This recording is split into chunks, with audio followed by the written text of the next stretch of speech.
Thank you for tuning in to today's episode of Grieving Voices. Today, my lovely guest is Arielle Arbushites, and she is a licensed master social worker specializing in the field of grief and loss. And she's also experienced her own grief and loss, and we will dig into all of that. Thank you for being here. Thanks for having me. So let's start with how we connected and the losses that bring you to the podcast. Sure. Well, we connected on Instagram. I was checking out your account, and I believe you were checking out mine. And I have started, I guess, running with more circles of the grief and loss crowd on Instagram in the last couple of months. I am a widow, and I've been widowed for almost 7 years. It'll be 7 years this coming May, and I I'm widowed because of suicide. My husband took his own life. And in addition to that, I've also experienced three miscarriages. And I had that lovely diagnosis of recurrent pregnancy loss or multiple miscarriages. And, I'm very grateful to have a baby son now, but it took quite some time for me to have a living child. So between those two things, I sort of joke around that I'm a good poster child for disenfranchised grief because suicide loss and miscarriage are just types of losses that people don't talk about, or at least they don't talk about in the same way as other losses are talked about. And I just feel as a social worker that it's very important to give voice to those losses because it normalizes it for people. It validates their grief and their feelings. And those things are very, very important to me. So I'm a writer, I think, first and foremost. And then second, I'm a social worker. And those two things, they meld together pretty well. Yeah, and actually, I think I reached out to you, in fact, on Instagram. And I just felt like I think there was this immediate connection for both of us. And also, too, like you work in the hospice arena. I do. I started out as a hospice social worker, as we say in hospice, in the field, meaning traveling from home to home and taking care of hospice patients in their homes, whatever their home might be. So whether it's a house, an apartment, whether it's a skilled nursing facility, an assisted living facility, whatever they would call their residents. I was doing that kind of work in hospice. And then just a little over 2 years ago, I actually became a manager in hospice. So my title now is Manager of Support Services, which means I oversee all of the hospice social workers in our hospice agency, all of the spiritual counselors, all of the bereavement counselors, and the volunteer coordinator in that program. So that is really cool. And the way I explain it to people who aren't familiar with hospice is I'm basically in managing everything non-nursing related. So anything that's not nursing, it kind of falls under me, which is cool. And I don't really like to consider myself a boss. I like the term leader a lot more. So, in leadership and in my job, we talk about that a lot. I really want to be a leader, not a boss. And I don't micromanage, and I like to work with people, not above them. And, the hierarchy is not important to me at all. And of course, first and foremost, by profession, I'm still a social worker and I do still see patients in hospice. I just also happen to manage 25 people at the same time. So I don't see as many patients as I used to. So, how did you get into this work? Was it those losses that you experienced? It's an interesting question because I think people ask me that all the time if they find out about the losses that I've had. And my husband died before I was doing hospice work.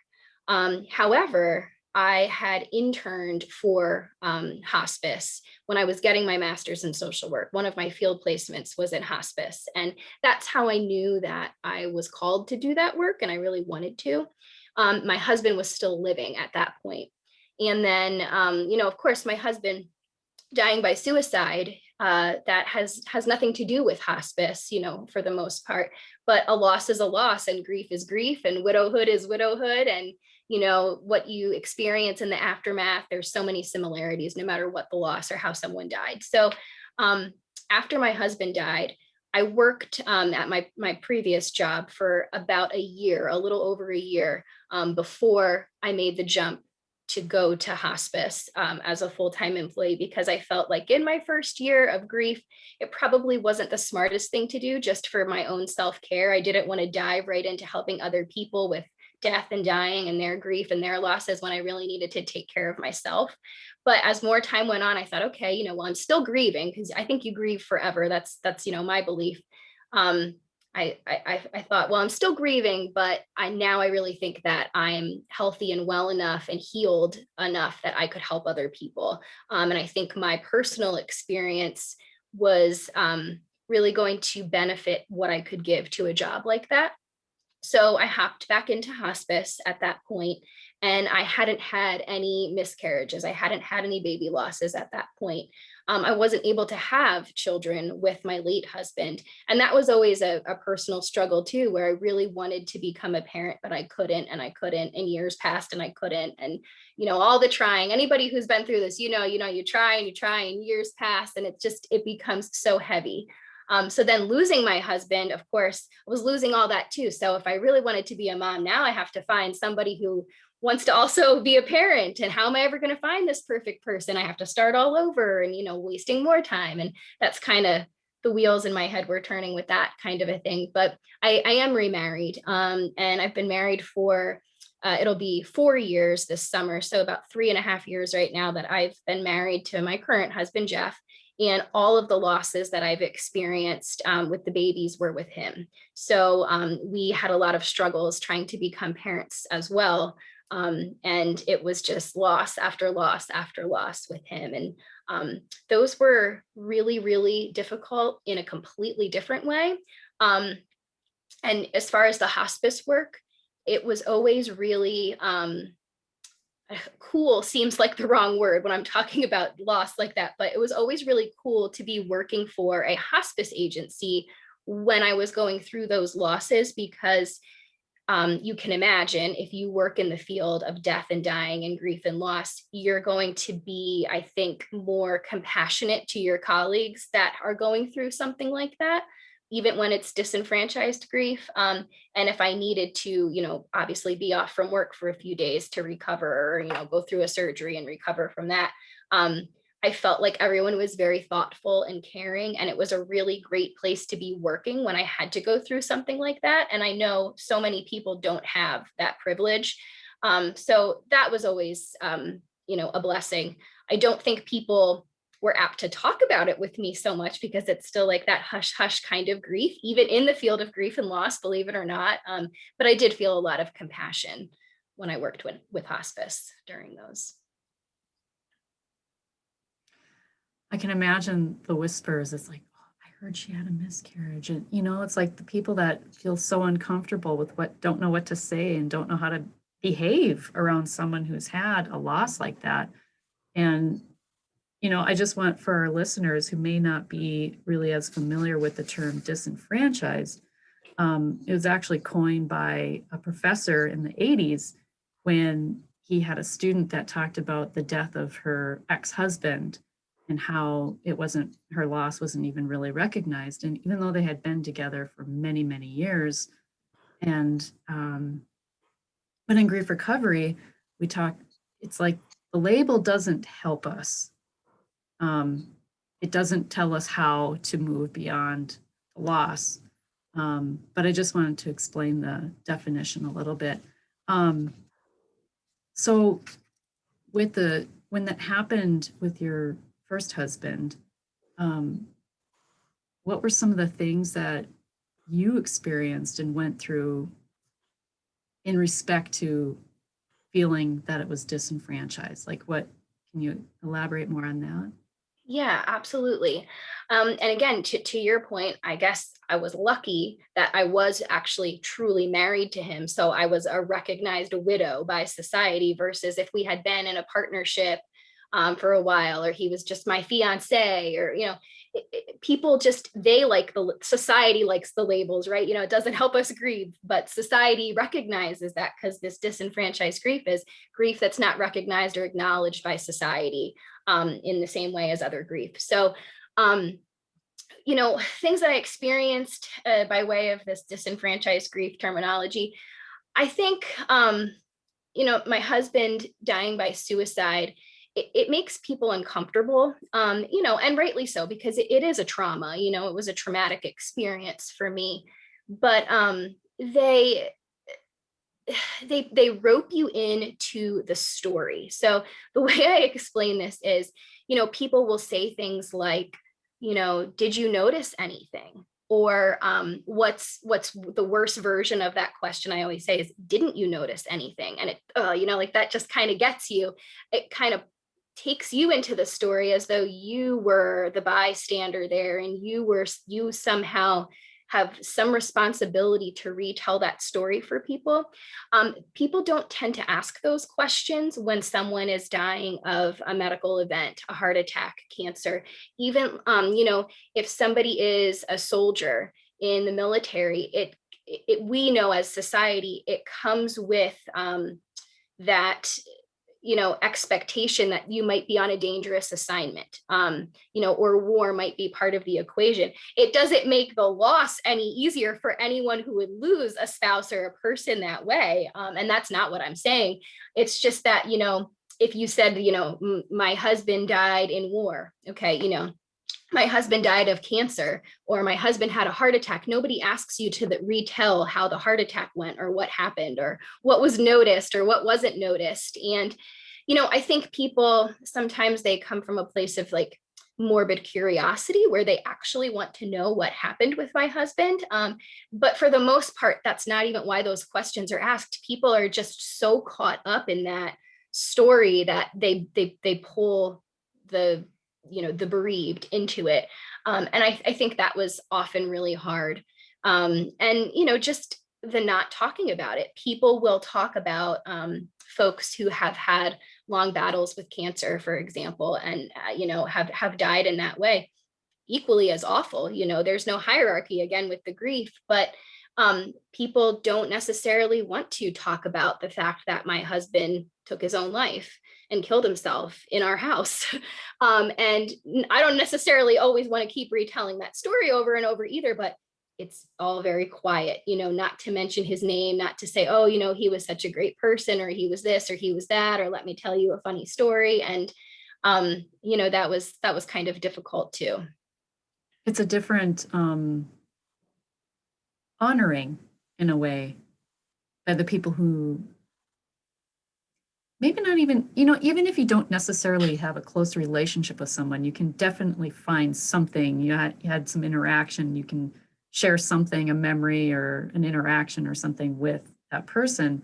But like you said, that's a very good point you bring across, is that maybe the griever just wants to hear something positive, the impact that they had on you as a Yeah. person while they were alive, right? Yeah, absolutely. And I mean, I feel like when we're talking about disenfranchised grief, I have to bring up the point that there are some people, thankfully, nobody I was very close to, because I like to think I choose my friends well, but there are people out there who will say things, for example, like, well, he obviously went to hell, or, God will never forgive him. It's like, that's that disenfranchised grief, right? Like the way he quote unquote chose to die was something that some people will deem totally unacceptable. And then they're not telling him that because he's dead. They're telling me, which then puts so much more sadness and heaviness and anger on me. And I think people who have lost anyone to suicide, it doesn't matter if it was a spouse, they probably have experienced some element of that. And it's very isolating. Absolutely. And being a widow at 29, which is how old I was when it happened, was isolating enough. So to put that on top of it was tough. Which brings to mind unhelpful things that people can say too is, well, you're only 29. You have so much more opportunity to meet somebody. Did you hear things like that too?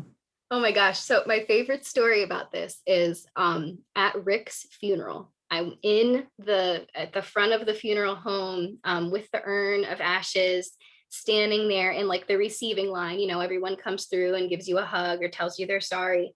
And someone actually came up to me on the day of his funeral and said, well, you're still young, you're cute, you'll get married again. Like, he had been dead for 3 days. And I just thought that was absolutely horrific. Like, the worst thing you could say as I'm standing there with tears streaming down my face, grieving my husband, that someone could say that. It seemed odd. And I've always thought to myself, even if people are thinking that and that makes them feel better, like, she'll be okay because, she'll find someone again. If they need to think that, there's no need to say it out loud to me, especially that soon in the grieving process. So it makes me laugh now. You can tell that I'm like chuckling over it, but at the time I was just I was taken aback, and I didn't really have a response that I can recall.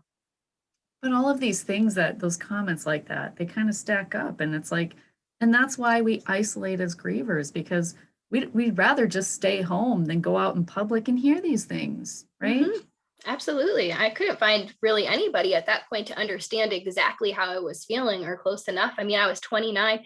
Some of my friends were still, planning their weddings and getting married. And I had 3 weddings to go to my first year of widowhood, which was really, really hard as well. And, no fault of anyone. They were celebrating a part of their life. And, one part of my life had ended, but it was a very transitionary time, and it was tough for me because I felt like, to find another 29-year-old widow, I would be hard pressed to find that person. And then, even if I did, to find someone who had been bereaved by suicide and had to grapple with the trauma and the guilt and the circumstances of that would be even more rare.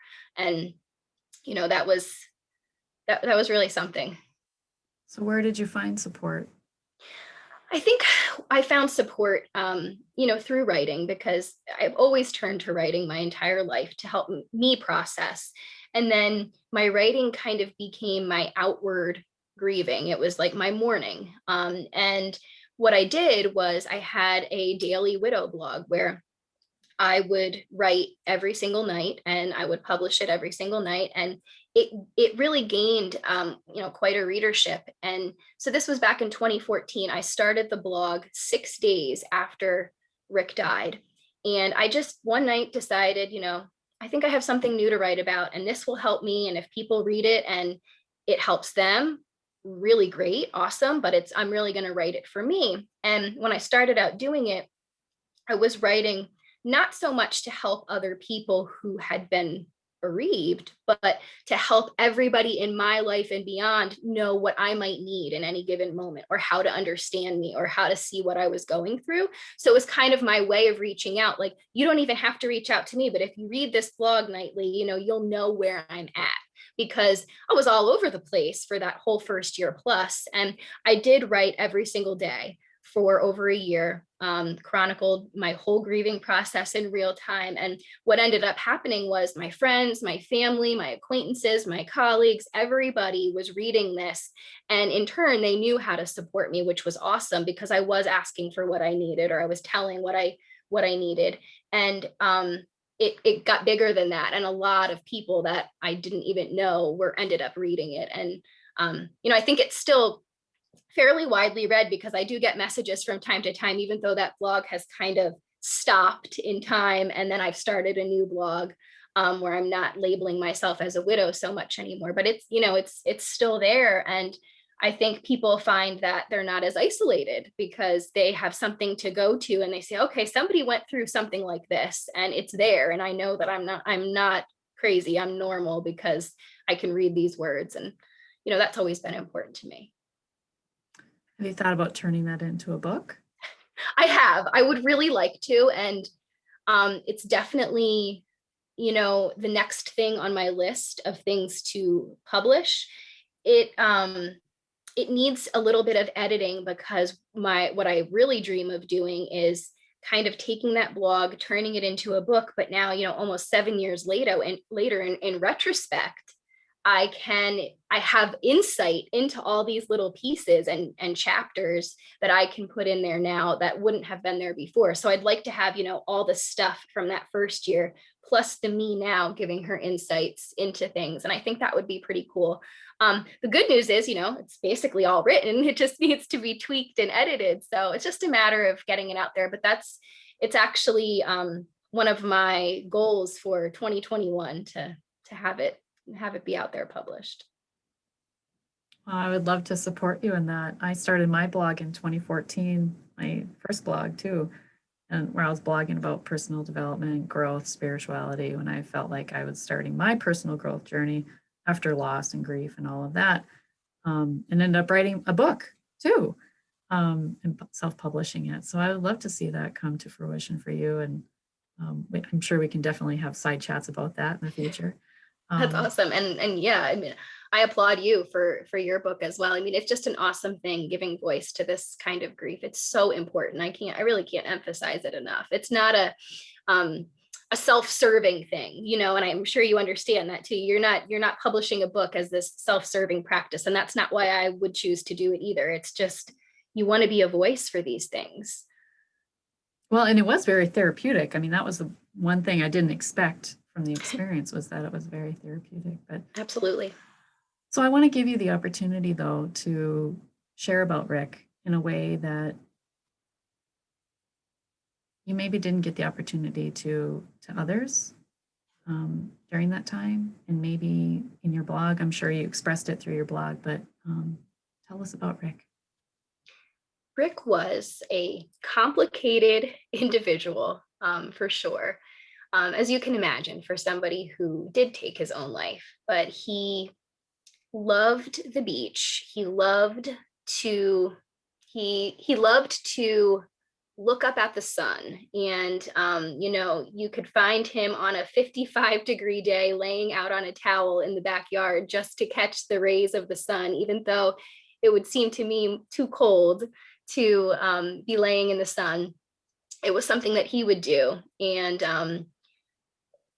I think about him the most when I see the ocean or the sea, and the sun shining on it, because I think that's where he felt most at peace, when he was so conflicted and in emotional pain, I guess is how I would say it. And I believe in being real about people, so there are a lot of things that I can say that are really wonderful about him, and that would be perfectly truthful. But I don't want to talk him up either, because he obviously did have some struggles, and I think it's important for people to know, we can still grieve someone who was complicated, and complicated grief is a thing too, right? So, but Rick was very thoughtful. He was a very thoughtful person. He would write me notes all the time. I have piles of handwritten notes from him still.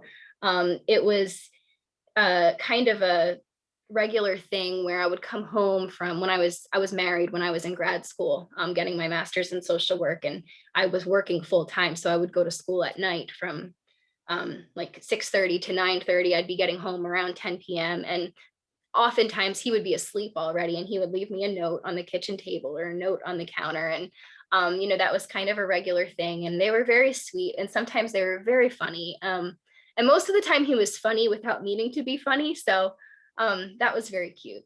I know that in his mind, he felt like he was doing me a favor by committing suicide, because he wanted me to have a better life than what he thought that he could give me. And he felt like he was giving me a gift, which is just, to me, so sad. And I know this because of a suicide note that he left for me, not because I'm creating some kind of story around it, but based on what he wrote to me. I know that that's how he felt. And I find that very heavy and sad, but he also was thanking me in the note. So I always like to think that, maybe the last emotions he was feeling before he died were of gratitude instead of despair. And that's kind of the story I tell myself, so that it doesn't become too traumatic and too heavy. Yeah, there's a lot of conflicting feelings in that. I hear that's a lot of grief. That's what grief is. It's the conflicting feelings. Yeah. Thank you for sharing. Sure. Moving on to losses you've experienced. Well, and you found love again. You I did find did. love again. I did. Um, I did. I was and not ready. People always say, "How did you feel that you were finally ready?" I was not ready. I did not say, "Let's go out and date again." No, Jeff just happened, as most things in life do, just like everything else that's ever happened to me. He just happened, and we became friends, and then we became more than friends, and now we are married, and we have a beautiful family together. But it takes the right person to, I think, marry someone who's been widowed, especially someone who's been widowed by suicide. And he happened to be that person. And I am so, so lucky to have found him early enough in life that I get to have a lot of years with him, hopefully. that's beautiful. Um, so, what is one thing that you would share with others who may have experienced a similar loss as you, or maybe not, either with Rick or with the miscarriages? I think, it's important to find your army of support. And, I have to say that as a social worker, and especially in the profession I'm in, support is huge. Support doesn't have to look like, 400 people reading a blog every night. It can be just your best friend, just your mom or your dad. It could be your neighbor that you have a cup of tea with. It can really be anybody that makes you feel a little bit lighter, um, a little bit less alone. And by the same token, even though grief can feel so isolating and sometimes be so isolating, you're not alone. I felt alone so much of the time, but really I wasn't. There's so many other people that sadly have experienced a loss like mine. And I feel that way, especially when we talk about like the multiple miscarriages. It's not talked about. It's we're getting better at that, I think, but it's not talked about to the level it should be and could be.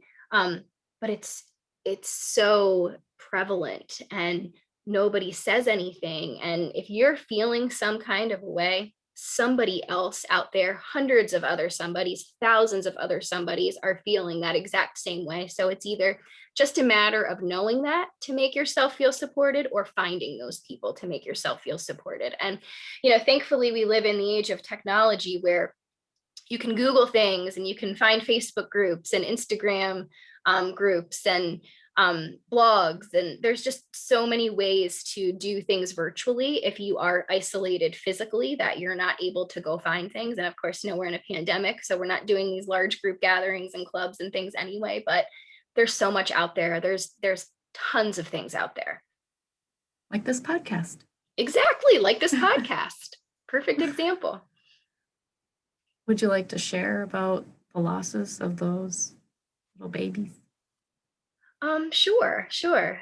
I I felt a strong connection with all of them. And I think it was shocking to me how little support was given to me by the health system every time I had a loss.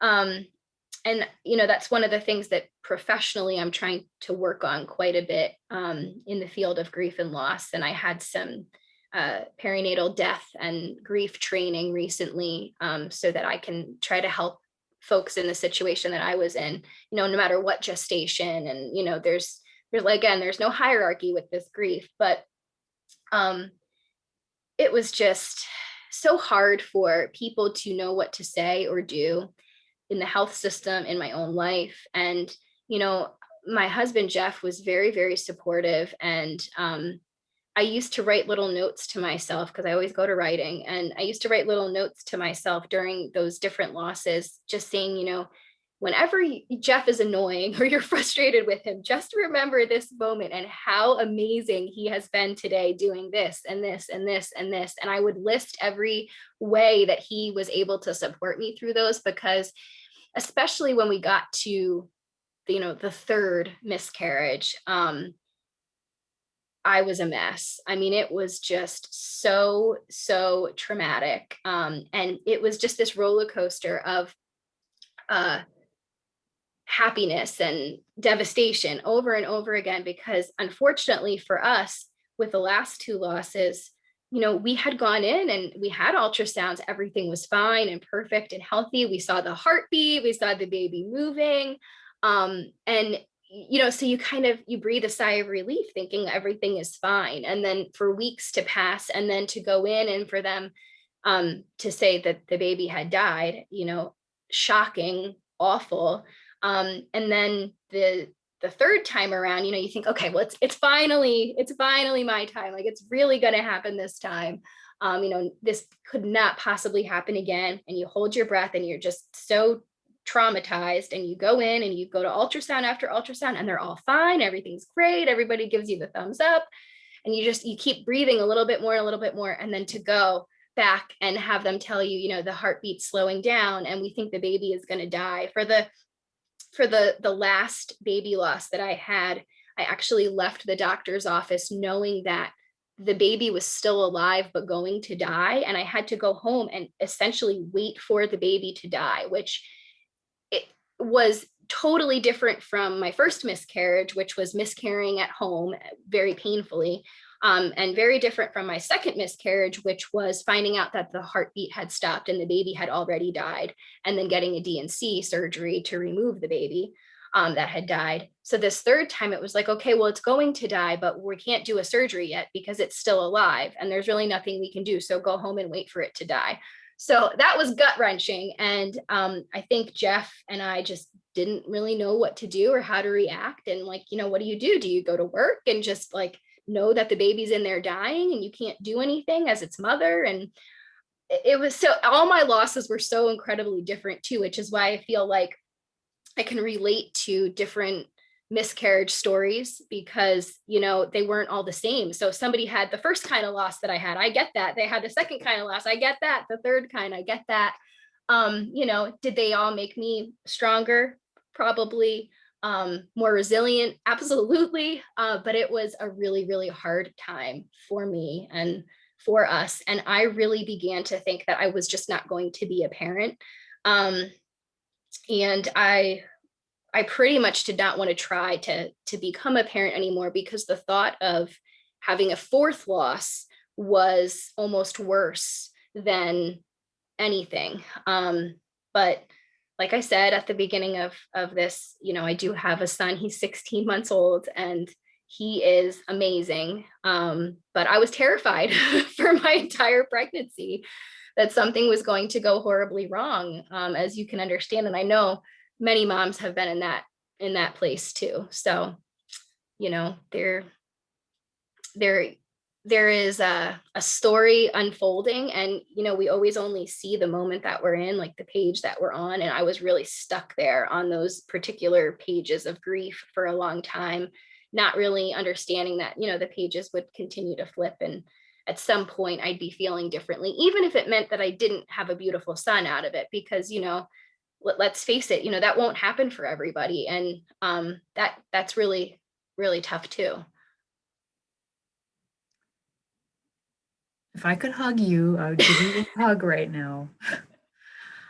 I just got teary-eyed because I can't imagine what that felt like for you. Just can't. So my mama heart goes out to you. I had a conversation too with another griever about miscarriage early on in my podcast, and she was talking about you go into the doctor's office and you see all these women with the big bellies and joy on their faces, and it's like you're in the same waiting room. Mm-hmm. And how torturous that must feel to your heart, and something needs to be done about that. Absolutely. Oh, it was very difficult. I almost think though what was worse was leaving, not once but twice, for two of my miscarriages, leaving that room where I had an ultrasound, knowing my baby was either dead, or for the other time that was going to die, and you leave and they say like, okay, your copay will be $30. Like, nobody's been briefed that I just had a horrible, devastating conversation. They are making me essentially pay for the bad news that I just received. Like, there was just no sense of decorum. And that's always been, a sticking point. There's somewhere in a folder in my home office where I have all these notes of what I would like to do to educate people in those professions, just because I have this unique background of the grief and loss piece. And it's not in fertility clinics, and it's not in OBGYN offices to the level that it should be. And I'm sure there are practices that are really building that and boosting that up and are really great at it. The ones that I was part of were not really great at it. And I think it was just a deficit. Nobody meant any harm, certainly, but they just hadn't been ever given education or training or anything like that. And not once was I ever given even a flyer for a support group or anything, even loss after loss after loss. So I still find that incredibly shocking. It's incredibly sad. It really is. And I've often said to Jeff that I am the kind of person, especially because of my profession, where I know how to find resources and I know how to get what I need if someone's not giving it to me, and I could do that and I could take it upon myself. But there are so many other women out there who are not able to do that, who are not going to do that, who are not going to know to do that. And what a disservice we're doing to those people. So, Well, and because grief is cumulative and it's cumulatively negative, it's very likely, highly likely, that someone coming into that situation and having to leave knowing that their baby will die or has already passed, they've had grief before that.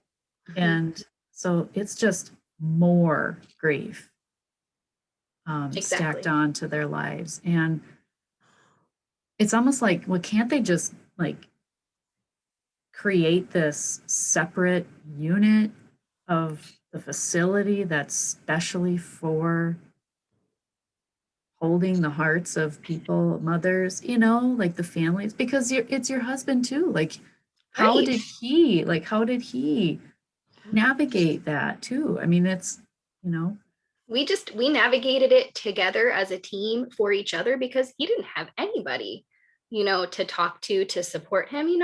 They don't support the dads. It's not a thing. And to your point about can't we have a separate unit or waiting room or area or something? I work in healthcare. If that's not possible, because I know that's not always possible, that's a beautiful dream and it involves money and space and all sorts of things. If that's not possible, at least you let the people who've just received bad news sit in that room as long as they need. Take the time that you need.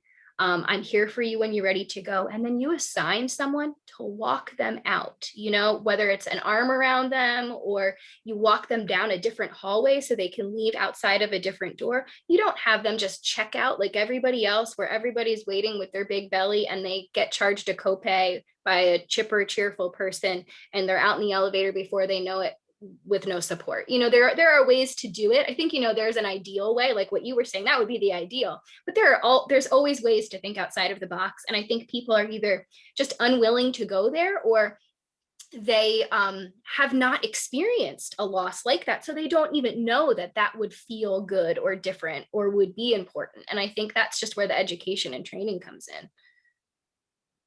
in. I also seem to believe, this is my own belief, is that because it's so common, like miscarriage has become so common, that it's just like we've become desensitized to it. And, when you work in that environment, I imagine you're like probably number 13 that came in that day. And I'm wondering too, like, who's supporting the healthcare workers who are in those positions? And it's like, almost like, are they just separating themselves? Are they disassociating from the situation because if they didn't, to bring that home with them? And it kind of speaks to what the work that you do in Mhm. hospice. Like, how do you separate yourself from that so you don't bring it home with you? So I think along with education, it's also too recognizing that there is a problem. But then when you recognize there's a problem, you have to do something about it. Mhm. Mhm. You're so right. You're so right. Who is supporting those healthcare workers, and how desensitized are they? And, what do they know and not know about what that feels like? Or, perhaps they've experienced their own losses and then they're faced with that every day. So they have to compartmentalize. They can't even go there, and, we can assume, and, we'll never completely know everybody's individual stories, but yeah, absolutely. There has to be a way to support the people in those professions and positions. And you're right too. We try to do that in hospice because I've sat with many people who have died. I've watched people die many, many, many times. There have been weeks where I've had multiple patients die, and it's to be expected because I work in hospice, and we know that's what's going to happen. And oftentimes it's really very beautiful and positive, and as an experience, much like birth, there can be a celebration for death. It's not always that way, but I really like to destigmatize the death and dying stuff too, because it's not always this awful, terrible experience, but it can be really heavy. It can be really tough. And certainly, I come home and I think about patients that I've had who have died. And I still do. If I have had patients that have died 5 years ago, I still think about them from time to time. And that's part of the work too. It touches you. It teaches you things. And I've learned so much from the people that I've met and from their family members. I think it's going to sound kind of trite, but self-care is really important. And I don't mean like, so you go home and you take a hot bath and you light the candles, that's not exactly what I mean, but you kind of have to know when you like reached your point of being a little bit too filled with grief to know, okay, maybe I need a day off today, or maybe I just need to take a weekend to go for a hike to clear my mind, or whatever it is that would really speak to you and be helpful to you. I think we have to be good about tuning into that. And healthcare is the kind of profession where we tend to just go, go, go. And it's about the patient and not about us. And it's about the people that we're serving and not about us, because, that's why we are called to those professions. But you're not any good to anybody else if you're not taking care of yourself first. It's like the whole oxygen mask analogy. You got to put it on yourself, and then you take care of everybody else that you're supposed to take care of. It's a lot like being a parent. Got to take care of yourself first to be a good parent to your child or your children. I feel that way about my patients. I feel that way about my team of employees. And we try to encourage things that will fill our cup so that we have things to give to other people.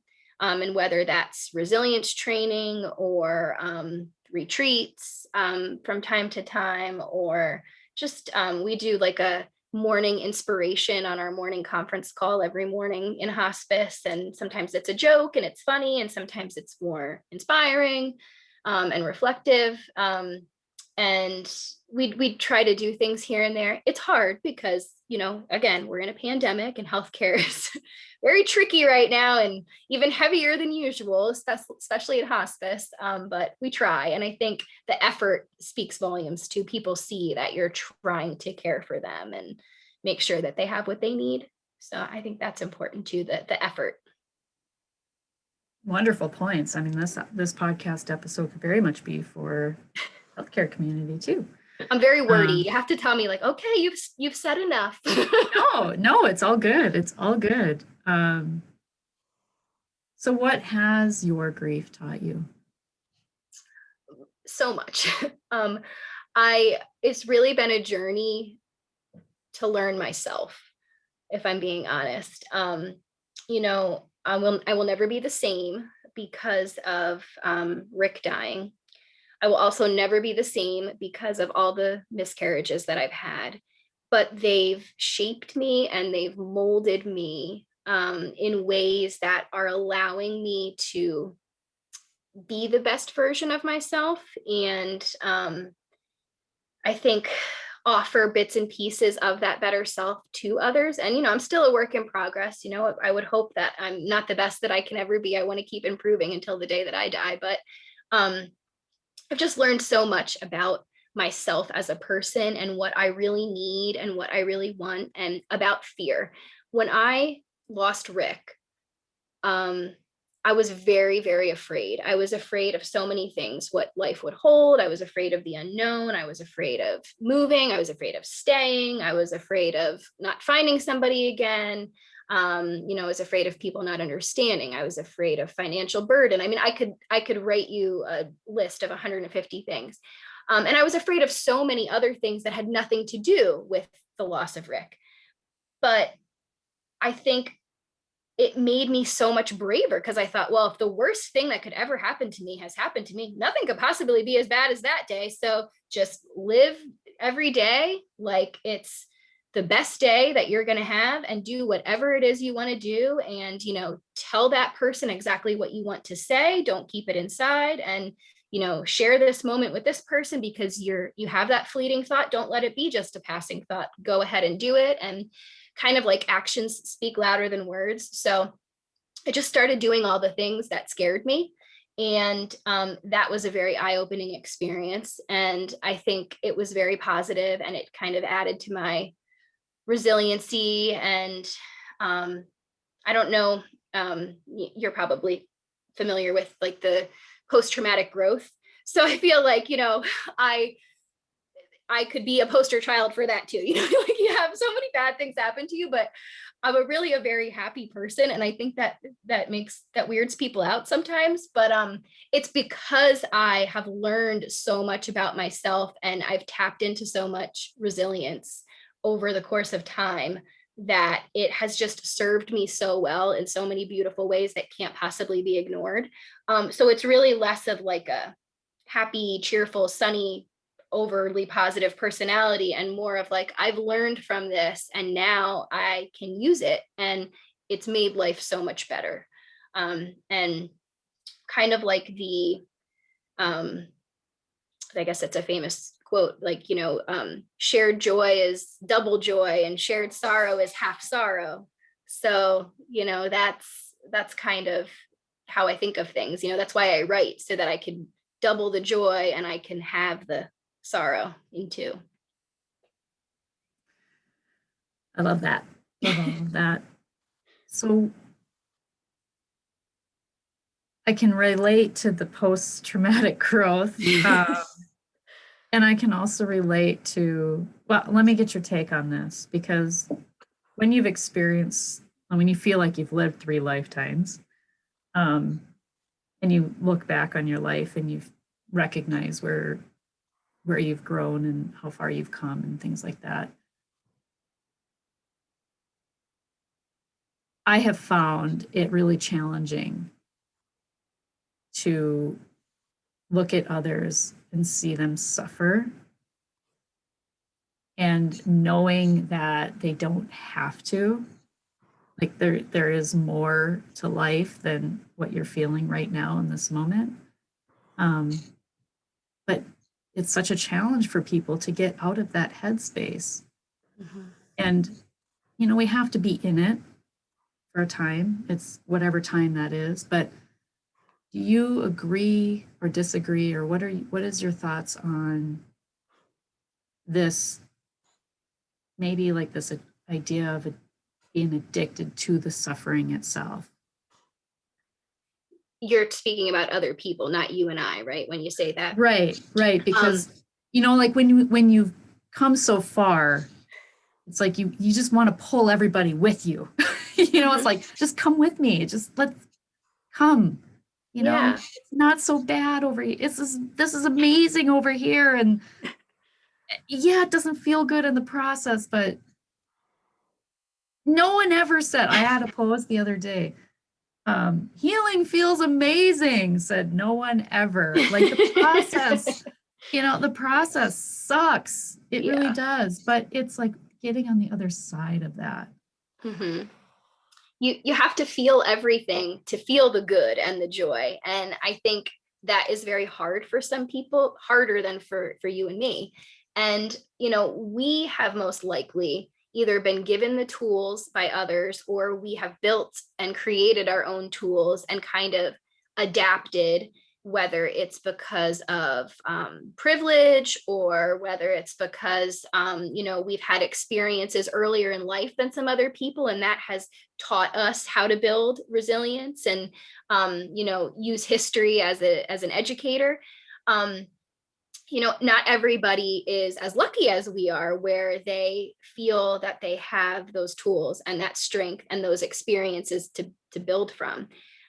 So that's why my thinking is, for you and for me, we have a greater responsibility then to do things like this podcast and be that voice, so that we can share the narrative and we can give guidance, really. I mean, I think really that's what this is. It's you're giving voice, but you're also guiding other people. It can be different. It doesn't have to be the way it is right now. And like I said earlier, I think we grieve forever, but our grief changes. It morphs and it changes, and you don't get over grief. It will always be part of you, but certainly you can heal. And certainly you can be joyful again. And everything can exist in the same space. So you can feel pain, but you can also feel joy. It's not one or the other. It isn't black and white. And that's something that I talk to people about all the time, because there's so much all or nothing, black and white thinking out there, just because it's like in our culture, that's just the way people are taught. And they grow to believe it's like, well, if I feel sad, then I'm just going to feel sad. Well, you can feel sad, and you should feel sad, because sad things have happened to you, and you have every right to feel sad, but you can also feel joy at the same time. And you can feel other things too: anger and comfort and contentment and worry and confusion. Everything can all exist in the same space, and we learn to navigate it. So those are my thoughts. You and me, we have a greater responsibility, because we have learned things and we have found things that work and help. And that's why we're doing what we do. That's why you do what you do. And that's why I do what I do. And it takes all kinds of people to make this beautiful world work. There are many jobs I would never want to do, just like people would never want to do my job. And they tell me all the time, but there are lots of things they do that I wouldn't want to do either. And that's why it takes all kinds of people to make the world work, which is great. Yes, 100%. I agree. I just had a post come to me yesterday, actually.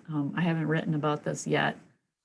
But someone had reached out to me and asked me a question along these lines. And, like, someone doesn't identify themselves as a griever, but I can see that it's grief, and, it's past relationship that they're not recognizing. Like, I'm over that. Like, I dealt with that.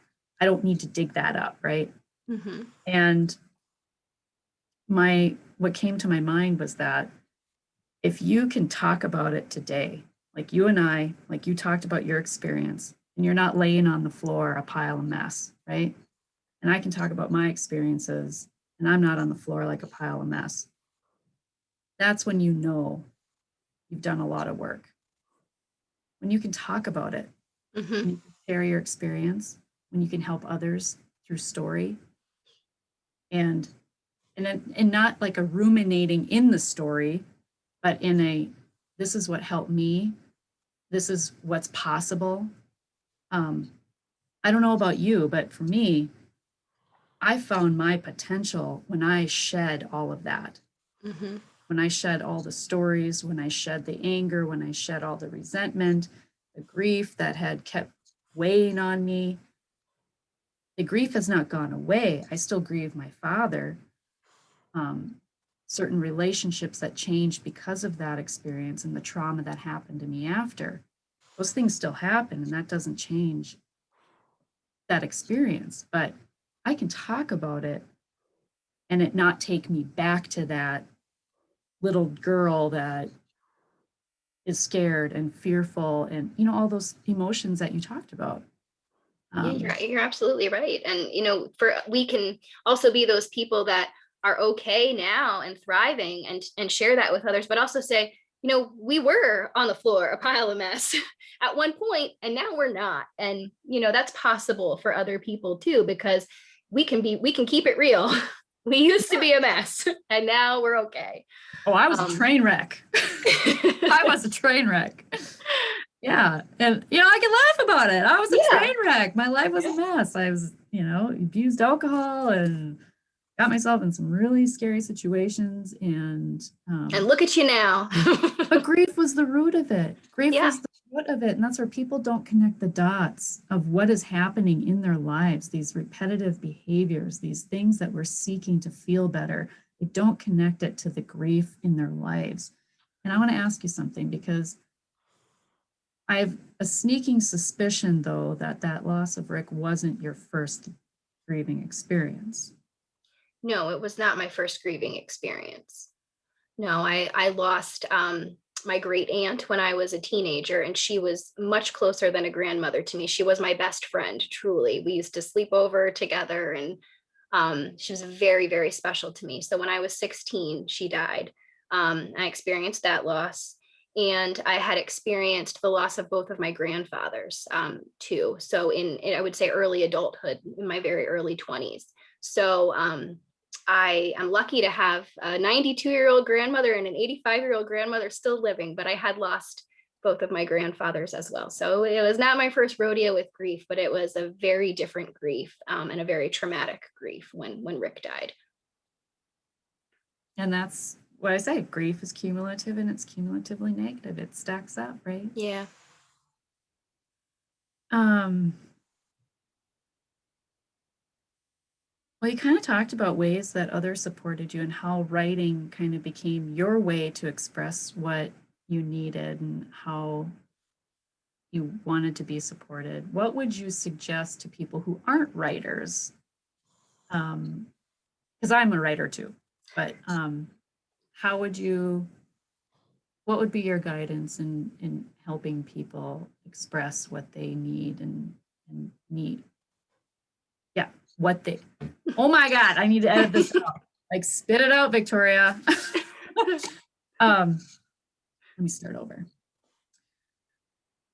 So writing was a huge outlet for you in expressing on what you needed and how you needed to be supported. And it was for me too, but I don't know if anybody read it, but I wasn't very good about vocalizing either. And so I journaled. I internalized a lot, which was not healthy.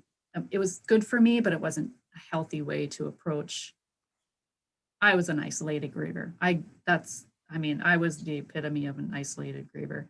I don't need your help. I can do this, because, and here's the thing, it kind of ties back to when you said resiliency. When you lose a parent as a child, you don't choose resiliency. You have to get resilient.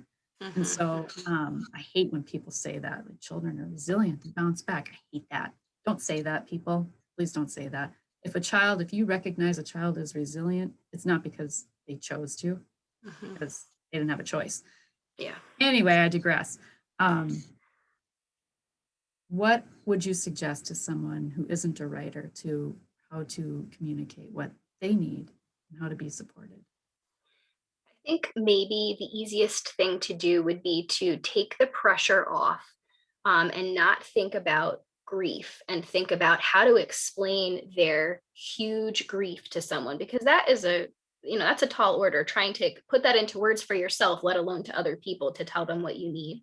Instead, I would encourage someone to think about what brings them comfort.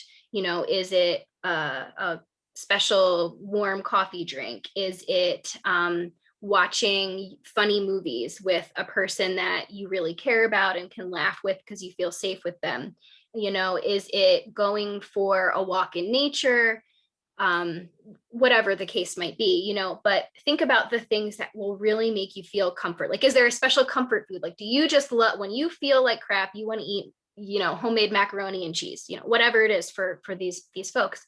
Think about those things, take the grief out of it, just like, what would make you feel better? Be really literal. And then tell those people that would be something that would be awesome. Like, could you make that mac and cheese that I love so much that we had last year at this picnic? And like, ask them for that. Or say, I'm feeling kind of low today. I really want to watch Friends, on a marathon of Friends. Do you want to come over and hang out with me for a little while? Now, it puts it on them to ask rather than someone offering it to them. But, to answer your questions, that's what I would suggest, because that's not really making them talk about the griefiness. It's just, having them tap into, like, what do I need? What's going to make me feel better? Like, it won't cancel my grief out, but it's going to make me feel loved and warm and comforted. And some people can give it to themselves. Like, I tend to do that. And especially like in the pandemic, we're very handicapped with what we can do. But, I'll think about, I just really need a cup of coffee and to sit with a blanket over me for 20 minutes by myself, and I'll feel better and rejuvenated. Like, I can do that. I don't need to call a friend to give me that. And some people might, and that's perfectly fine. But there are lots of things you can give to yourself too. So I think recognizing what's going to make you feel better. And sometimes I tell people, if they do journal or they don't journal, it doesn't matter, but maybe just get out a piece of paper and write down all the things that really make you feel good and comforted, and happy, and like really, really small, like the cup of coffee, like the warm blanket, like your mom's macaroni and cheese, whatever. For very random examples here, but I think, that's what I would encourage people to do. I think it works. Radical self-love. Yeah. My newsletter, as right now we're recording, it's February, and this probably won't go live until like May, April. I'm not sure exactly when, but at this time, my monthly series for my newsletter is self-love, because, well, it's February, Valentine's, love, whatever. But the greatest love we can give is to ourselves. So thank you for 100%. highlighting that. Yeah, it's like we don't necessarily need to get anything from anybody. And really, honestly, that was a message that took me well into my 30s to understand. Late, like probably in the last 5 years, to be honest. Like, I can give to myself. I don't need to get from other people. And I should give to myself first. I should fill my cup first. I should understand what I need first. Because that's being in integrity. It's living in integrity with yourselves. And I think we sabotage and minimize the importance of that in grief, and when we tend to be people pleasers, or we have no boundaries. I mean, grief brings up everything that you need to heal within yourself. At least, and that's what I was saying before. Lead by example. Like you've learned all these things with the self-love and everything else. Like, so there you go. You're leading by example, and I can lead by example of this is what we can do to make ourselves feel better. And we're teaching other people. It seems very simple, but we're teaching other people. We're really doing it. And on that note, is there anything else you would like to share? I don't know. I always joke with people that I am an oversharer. I'm not just a sharer, I'm an oversharer. And one of my physician friends once said to me, there's no such thing as being an oversharer, as long as you are only sharing your own stories. If you're not sharing things about other people, there's really no such thing as oversharing. It's just sharing. And I always think of that. But I'm an oversharer. So there will always be things that I have left to share. But today, I think we had an awesome conversation, and I feel like we shoved a lot into 1 hour, which was pretty cool. You could tell we're both writers. I get the vibe, So, but no, it's been a pleasure. I'm just very grateful that you had invited me to be on the podcast. I think you're doing amazing work, and I'm just so happy to be part of it. Thank you. Thank you so much for being here. And there is one final question that I didn't ask directly that I like to end every podcast episode with. Sometimes I forget, but so what brings you the most joy these days? I have to say, besides the examples of my family, my husband, my son, my beautiful bonus daughters, Jeff's 2 daughters, my animals, besides those things, it's really still writing. It's still writing with the intent to help other people, because I feel like that is what gives me purpose. And having a purpose is very, very important to me.